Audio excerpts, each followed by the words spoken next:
बिन्नी, ये लो, ये मसाले और सब्जियां ले जाकर रसोई में रख दो। और ये चाउमीन, इसका क्या करना है? बाहर जानवरों को डाल दो, कम से कम उनके मुंह तो लगे। ये कहकर मायूस सोमेश हाथ मुंह धोने के लिए चला गया। फिर थोड़ी देर बाद, बिन्नी, लगता है कुछ और काम देखना पड़ेगा। ये चाउमीन का ठेला तो चल नहीं रहा, लगता है मेरे हाथों में वो स्वाद ही नहीं रहा। अजी ऐसा कुछ भी नहीं है, तुम्हारे हाथों की बनी चाउमीन का तो आज भी कोई तोड़ नहीं। असल मुसीबत तो वो बड़ी बड़ी दुकानें हैं जो तुम्हारे सारे ग्राहक छीन ले गयी। बात तो तुम्हारी सही है बिन्नी, देखते ही देखते कितने सारे होटल खुल गए इस इलाके में, और मैं वहीं का वहीं रह गया। हमेशा डरता रहा कि अगर चाउमीन का दाम बढ़ाया तो कहीं ग्राहक न छूट जाए। और उन्हें देखो, आते ही आपसे 4 गुनी कीमत पर चाउमीन बेचने लगे। और फिर भी सब लोग वहीं जाते हैं, शायद वहाँ खाने के लिए और भी चीजें हैं इसीलिए। ना जी ना, असल बात तो ये है कि वहाँ आराम से बैठकर मोबाइल पर शोशा करने को जो मिल जाता है लोगों को। तो इस चीज का भी तो अपने पास कोई तोड़ नहीं, कहाँ से मुकाबला कर पाऊंगा मैं उन बड़े लोगों का। किसी समझदार आदमी ने कहा है, अगर दुश्मन से मुकाबला नहीं कर सकते तो उसे दोस्त बनाने में ही समझदारी है। क्या मतलब? मतलब ये मेरे भोलूचंद कि उन बड़े बड़े होटलों में भी तो कोई ना कोई चाउमीन बनाता ही होगा, तो वो कोई इंसान तुम क्यों नहीं हो सकते? ना हर रोज ठेला लगाने की आफत और ना लागत जुटाने का झंझट। बस हर रोज जाओ, झटपट चाउमीन बनाओ और महीने के पैसे हाथ में। मेरा दिल कहता है जी, अगर कोशिश करोगे तो बात जरूर बनेगी। अपनी पत्नी बिन्नी के इस भरोसे पर भरोसा करके सोमेश ने एक बार कोशिश करने की ठानी। उसने कई जगह जाकर काम मांगा, लेकिन कहीं बात नहीं बनी। तो सोमेश बड़े भारी मन के साथ अपने घर वापस जाने लगा। लेकिन तभी अचानक उसे एक जानी पहचानी आवाज सुनाई दी। अरे सोमेश, ये तू ही है ना? कौन? ओए मैं दीपक, इतनी जल्दी भूल गया मुझे? हाँ, अरे दीपक मेरे यार, तुझे कैसे भूल सकता हूँ? हाँ, पहचानने में थोड़ा वक्त लग गया, और लगता भी क्यों ना, जरा खुद को देख, बिल्कुल बदल गया यार तू तो। लेकिन तू नहीं बदला। गांव से तू और मैं साथ निकले थे, देख मैं कहां से कहां पहुंच गया और तू कहां रह गया यार? जहां तक मुझे याद है तूने तो अपना काम शुरू किया था ना।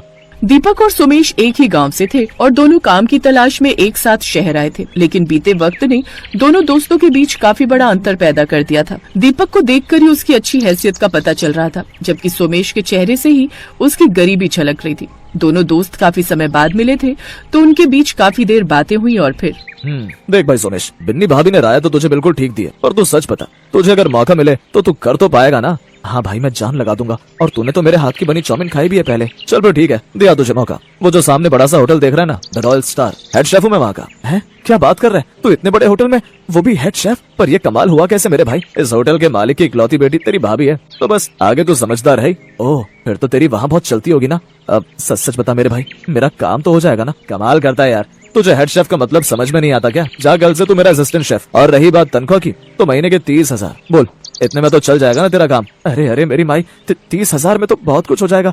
शुक्रिया मेरे दोस्त। यूँ तो दीपक और सोमेश की मुलाकात बस एक इत्तेफाक ही थी, लेकिन ये इत्तेफाक सोमेश की किस्मत बदल चुका था। दीपक का असिस्टेंट शेफ बनकर सोमेश की माली हालत तो सुधरी ही, साथ ही अब उसकी बनाई हुई चाउमीन लोगों की पहली पसंद बनने लगी। और फिर क्या सारे ऑर्डर्स में सिर्फ चाउमीन? ऐसे कैसे चलेगा? इतने बड़े होटल में हम क्या सिर्फ चाउमीन बेचने के लिए बैठे? जाओ कस्टमर से जाकर बोलो चाउमीन आउट ऑफ स्टॉक है, वो कुछ और ऑर्डर करे। बट सर, जितना कहा जाए उतना करो। भूल गए तुम्हें ऐसी बात की सैलरी मिलती है? जी सर।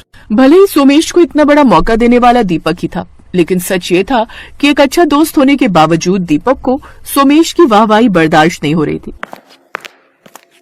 यार दीपक, तू मुझसे कुछ नाराज है क्या? तू जानता है कि मैं चाउमीन बनाने में अच्छा हूँ, लेकिन फिर भी तू मुझे मेरी ड्यूटी हर रोज मेन कोर्स में लगा रहा है। हाँ, तो सिर्फ चाउमीन बनाने के 30,000 खाता रहेगा क्या हर महीने? देख भाई, तेरी मेरी दोस्ती इस होटल के बाहर रख। इस किचन में घुसते ही मैं यहाँ का हेड शेफ हूँ और तू मेरा असिस्टेंट, और ये फर्क मुझसे बात करते समय भी याद रखना। क्या समझा?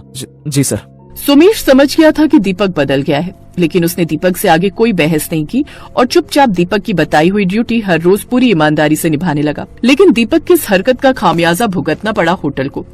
दीपक, मैं क्या सुन रहा हूँ? तुमने हमारे मेन्यू से हमारी बेस्ट सेलिंग डिश हटा दी। जी डैडी जी, वो मैंने इसीलिए किया था कि हमारी बाकी डिशेस भी कस्टमर्स टेस्ट कर सके और उनकी सेल भी बढ़े। तुम नाकारा हो, ये तो मैं पहले दिन से जानता था, लेकिन तुम इतने बड़े बेवकूफ भी हो, ये अब समझ में आया। सच में मेरी बेटी ने तुमसे शादी करके वो गलती की है जिसका खामियाजा मैं भुगत रहा हूँ। फौरन बुलाओ उस लड़के को जो वो खास चाउमीन बनाता है। सोमेश को बुलाकर न सिर्फ उसकी सैलरी बढ़ा दी, बल्कि उसे उसी समय से सिर्फ और सिर्फ चाउमीन बनाने की जिम्मेदारी सौंप दी गई। और अब ये सब दीपक की बर्दाश्त से बाहर था। ये 2 कौड़ी का सोमेश फटीचर ठेले वाला आज मेरे बराबर पहुंचने की कोशिश कर रहा है। नहीं, ऐसा तो मैं नहीं होने दूंगा। धक्के मार कर निकालूंगा ऐसे होटल से बाहर। हाँ। दीपक जानता था कि कस्टमर्स के साथ साथ होटल के स्टाफ और यहाँ तक कि होटल के मालिक की नजर में भी सोमेश की एक खास पहचान बन चुकी थी, तो उसे नौकरी से सीधे सीधे तो नहीं निकाला जा सकता था। तो उसने अपने दिमाग के घोड़े दौड़ाए और फिर अगले दिन, अब ये क्या ड्रामा है? बुफे में क्यों देंगे हम अपनी बेस्ट सेलिंग डिश? सिर्फ एक दिन के लिए डैडी जी। हमारे होटल की 5th एनिवर्सरी पर ये हमारे कस्टमर्स के लिए खास गिफ्ट होगा हमारी तरफ से, और इस बात की पब्लिसिटी हम बहुत पहले कर देंगे ताकि उस दिन ज्यादा से ज्यादा लोग आकर हमारी चाउमीन का टेस्ट करें और आगे के लिए फिर हमारा कोई कंपटीशन ही ना बचे। पहली बार कुछ सही आइडिया लेकर आयो। लगता है सुमेश की संगत का अच्छा असर हो रहा है तुम पर। ठीक है, बोल तो सुमेश को कि वो सारी तैयारी कर ले, उसकी बनाई चाउमीन हमारे बुफे की मेन डिश होगी। दीपक आधी चाल चल चुका था और बाकी का काम उसने तब किया जब सुमेश बुफे के लिए चाउमीन में जाने वाला अपना खास मसाला लगभग तैयार कर ही चुका था। सुमेश, यहाँ का सब हो गया? जी सर, ये मसाला सॉसेस सब कुछ रेडी है, अब बस मेहमानों का इंतजार है। ठीक है, तो फिर तुम बाहर का सिटिंग अरेंजमेंट देख लो जाकर, वहाँ भी किसी जिम्मेदार इंसान की जरूरत है। और फिर सुमेश के वहाँ से जाते ही ठेले वाले, इस होटल में ये तेरी आखिरी चाउमीन होगी। ये है ना तेरे खास मसाले जिसके दम पर तू इतना इतराता फिरता है। अब यही मसाले तुझे यहाँ से बाहर निकलवाएंगे। इसके बाद दीपक ने अपने हाथों से सुमेश के बनाए मसाले में ढेर सारा नमक और मिर्च पाउडर मिला दिया और फिर बुफे लगने के बाद, ओह माय गॉड, ये है आपकी बेस्ट सेलिंग डिश। ये तो सॉरी मैडम, लगता है हमारे शेफ से बहुत बड़ी गलती हो गई। इसमें मिर्च और नमक बहुत ज्यादा है ना। ओफो, hey Sumesh, come here now. जी सर, ये क्या बनाया तुमने? हमारे कस्टमर का मुंह ही जल गया। तुम्हारी ये बकवास चाउमीन खाकर तुम आज के दिन ऐसी गलती कैसे कर सकते हो? बाय द वे, कर भी सकते हो। इससे पहले कभी किसी ढंग की किचन में काम किया होता तब तो कुछ सीख पाते। रोड किनारे ठेला लगाते थे ना चाउमीन का, 10 रुपए में पेट भर चाउमीन। हाँ, तुम कभी इस होटल में काम करने के लायक ही नहीं थे। किसी अच्छे शेफ की रेसिपी चुराकर कुछ दिन तो नाम कमा लिया तुमने, बट अब तुम्हारी असलियत आई गई सबके सामने। हे गार्ड्स, धक्का मारकर निकालो इसे बाहर। आज का पूरा इवेंट ही खराब कर दिया इसने। रुकिए, ये आप क्या कर रहे हैं? पहले मेरी पूरी बात तो सुन लीजिए। मैं बोल रही थी कि चाउमीन ऑसम है, सही तीखा और बिल्कुल सही नमकीन, सब कुछ एकदम बैलेंस है। सच में इससे टेस्टी चाउमीन मैंने आज तक नहीं खाई। क्या वो बरखुदार चौंक गए ना? तुम्हें क्या लगा मेरे दामाद बन गए तो यहाँ जो चाहे करोगे? किचन में तुमसे छिपा कर एक सीसीटीवी कैमरा मैंने इंस्टॉल करवाया, और फिर आगे क्या हुआ होगा इतना तो तुम समझ ही गए होंगे। डैडी जी, सॉरी डैडी जी, मुझसे बहुत बड़ी गलती हो गई। मैं आगे से तुम और कुछ गलत नहीं कर पाओगे, क्योंकि वो सब करने के लिए तुम यहाँ रहोगे ही नहीं। मैं अभी के अभी तुम्हें फायर करता हूँ। और रही बात सुमेश तुम्हारी, तो तुम आज से इस होटल के नए हेड शेफ होगे। आज से तुम्हारी सिग्नेचर डिश इस होटल की पहचान होगी, ठेले की चाउमीन। यस, जहाँ से इस खास डिश की शुरुआत हुई, अब से इसका नाम भी वही होगा। सुमेश को उसकी मेहनत का और दीपक को उसकी करनी का फल मिल चुका था। सुमेश के ठेले की चाउमीन के चर्चे अब दूर दूर तक थे और उसका रुतबा हर बीतते दिन के साथ बढ़ रहा था। सुरेश एक चाउमीन के ठेले पर काम करता था, पर उस ठेले का मालिक सोहनलाल बहुत ही खड़ूस स्वभाव का था। सुरेश जितना मर्जी अच्छा काम कर ले, पर फिर भी उसका मालिक कभी भी उससे खुश नहीं होता था। सुरेश रोजाना सुबह 9 बजे काम पर निकल जाता था और रात को 11 बजे घर आता था। इतनी मेहनत करने के बाद भी उसका मालिक हमेशा उसे किसी न किसी बात के लिए सुनाता रहता था। क्या बात है सुरेश, इतनी देर से ग्राहक खड़े हैं और तेरे से अभी तक एक चाउमीन नहीं बनी? ऐसे काम नहीं होगा, तू तो मेरा नुकसान करवा देगा। मालिक, वो मैंने आपको कल कुछ सामान लिखवाया था, वो कम है, इसीलिए देर हो रही है। कहाँ रखा है सामान? आप दे दो, मैं जल्दी से बना दूंगा। तूने मुझे कब लिखवाया था सामान? मैंने तो कोई सामान नहीं लिखा, झूठ मत बोल। अगर तू लिखवाता तो मैं लेता हुआ आता। अरे भैया, क्या बात है, चाउमीन देनी है या हम जाएं? अरे नहीं, अभी बन जाएगी चाउमीन है, बस थोड़ी देर में मैं सामान मंगवा लेता हूँ। इतना टाइम नहीं है हमारे पास, रहने दो, हम कहीं और से खा लेंगे। हम तो तुम्हारा नाम सुनकर आए थे कि तुम्हारे ठेले की तवा चाउमीन बहुत बढ़िया बनती है।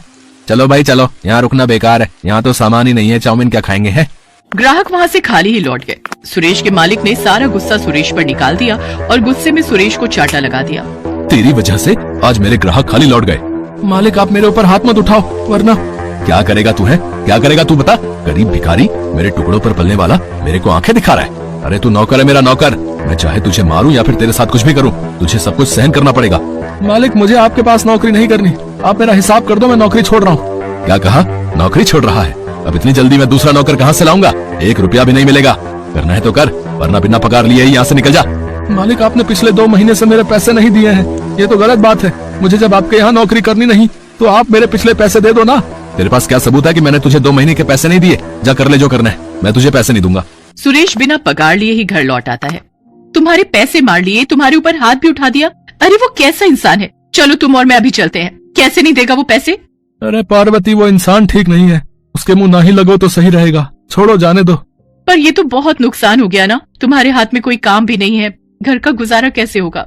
पार्वती, मेरे हाथों में हुनर है जिसकी वजह से मैं अपना खुद का काम शुरू कर सकता हूँ। बस मुझे थोड़े पैसों की जरूरत होगी और मैं थोड़े पैसे कमाकर फिर से ये काम शुरू कर दूंगा। सुरेश ने थोड़ी मजदूरी करनी शुरू कर दी ताकि वो पैसे कमाकर तवा चाउमीन का ठेला लगा सके। पर एक दिन, अरे पार्वती भाभी, अरे जल्दी चलो, अरे सुरेश भैया बिल्डिंग की सीढ़ियों से गिर गए हैं, उन्हें बहुत चोट आई है। क्या चोट आ गई? कहाँ है भैया? बिल्डिंग के मालिक ने पड़ोस के अस्पताल में भेजा है। सुरेश भैया के सिर पर गहरी चोट आई है। पार्वती दौड़ती हुई अस्पताल जाती है। सुरेश इस दुर्घटना में अपनी आंखों की रोशनी खो देता है। एक के बाद एक परेशानियां सुरेश के परिवार को घेर लेती हैं। सोच रहा था थोड़े पैसे कमाकर तवा चाउमीन का ठेला लगा लूंगा, पर ये मुसीबत आ गई। अब तो मैं देख भी नहीं सकता। मोहताज हो गई है जिंदगी मेरी पार्वती। मैंने ऐसा कभी नहीं सोचा था। ऐसा न कहो, जिंदगी में अगर परेशानी आई है तो उनसे निकलने का हल भी हम मिलकर ढूंढेंगे। आप ठेला नहीं लगा सके तो क्या हुआ, मैं तवा चाउमीन का ठेला लगाऊंगी। बस आप मुझे तरीका बताते जाना, मैं उसी तरीके से बनाने की पूरी कोशिश करूंगी। मैं भी आपकी मदद करूंगी मम्मी। मैं भी आपकी मदद करूंगा मम्मी। ठीक है मेरे प्यारे बच्चों, तुम सब तो मेरी हिम्मत हो। पार्वती उधार पर चाउमीन बनाने का सामान और ठेला ले लेती है। सुरेश उसे बोल बोल कर तवा चाउमीन बनाना सिखाने लगा। जब पार्वती बाजार में तवा चाउमीन का ठेला लगाती तो सुरेश और बच्चे भी उसके साथ ही रहते। पार्वती धीरे धीरे बहुत ही बढ़िया तवा चाउमीन बनाना सीख गई। ग्राहक भी पार्वती के ठेले पर आते तो तवा चाउमीन की बहुत तारीफ करते। सुरेश भैया, ये सब कब हुआ? आपको मैंने सोहनलाल के ठेले पर कई बार तवा चाउमीन बनाते हुए देखा है। आवाज तो जानी पहचानी लग रही है। पहले के ग्राहक मेरे बहुत अच्छे बातचीत वाले हो गए थे। क्या करूं भैया, मालिक ने अपने ठेले से निकाल दिया था। मजदूरी करके थोड़े पैसे कमाने थे तो यह हादसा हो गया। कुछ ग्राहक तो सुरेश को पहले से ही जानते थे। जब उन्होंने उसकी ये हालत देखी तो उन्हें भी बहुत दुख हुआ। धीरे धीरे पार्वती के तवा चाउमीन ठेले पर भीड़ लगने लगी। पर एक दिन सुरेश के मालिक सोहनलाल को जब ये बात पता चली कि उसके सारे ग्राहक सुरेश के ठेले पर तवा चाउमीन खाने के लिए जाते हैं तो वो जलन से भर गया और उसने कुछ गुंडों को सुरेश के ठेले पर धमकाने के लिए भेजा। चलो हटाओ रे, ये चाउमीन का ठेला हटाओ यहाँ से, यहाँ कोई ठेला नहीं लगेगा। कैसे नहीं लगेगा? हमने तुम्हारा क्या बिगाड़ा है जो तुम हमारा ठेला यहाँ से हटवाने लगे हो? तुम लोग ऐसे नहीं मानोगे हैं? चलो भाई तोड़ दो इसका ठेला। पार्वती, ये लोग हैं कौन, जरा पूछो तो। ओए, हमें सोहनलाल जी ने भेजा, समझा? उनके सारे ग्राहक तुम्हारे ठेले पर आने लगे हैं और वो ऐसा कभी नहीं चाहते। इसलिए उन्होंने कहा है कि तू अब ये काम बंद कर। इस एरिया में बस उनका ही तवा चाउमीन का ठेला चलेगा, समझे? या कुछ और समझाए? हमें धमकी दे रहे हो? बाजार के बीच में खड़े हैं, अभी आवाज लगाऊंगी तो लोग इकट्ठे हो जाएंगे। अरे भाइयों बहनों, जरा हमारी मदद करो। देखो ये गुंडे हम गरीबों पर जुल्म कर रहे हैं। क्या हुआ बहन जी, चिंता मत करो, हमारे होते हुए गुंडे आपका कोई नुकसान नहीं पहुंचा सकते। चिंता मत करो, हम अभी इनकी वीडियो बनाकर सोशल मीडिया पर डालते हैं। क्या नाम बता रहे थे भैया, तुम्हें किसने भेजा है?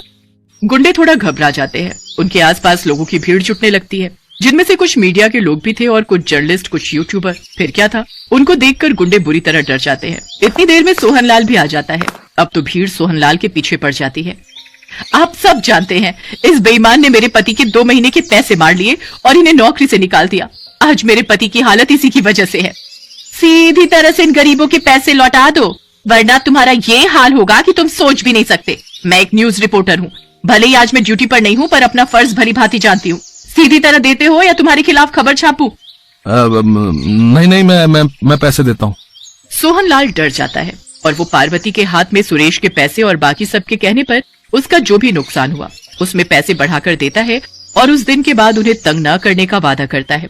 काफी लोग सुरेश और पार्वती की मदद के लिए आते हैं और फिर सुरेश का इलाज भी करवाने के लिए बहुत से लोगों ने मदद की, जिससे सुरेश की आंखों का ऑपरेशन हो गया और उसकी आंखों की रोशनी फिर से लौट आई और सुरेश और पार्वती दोनों मिलकर अपने तवा चाउमीन के ठेले पर मेहनत करने लगे।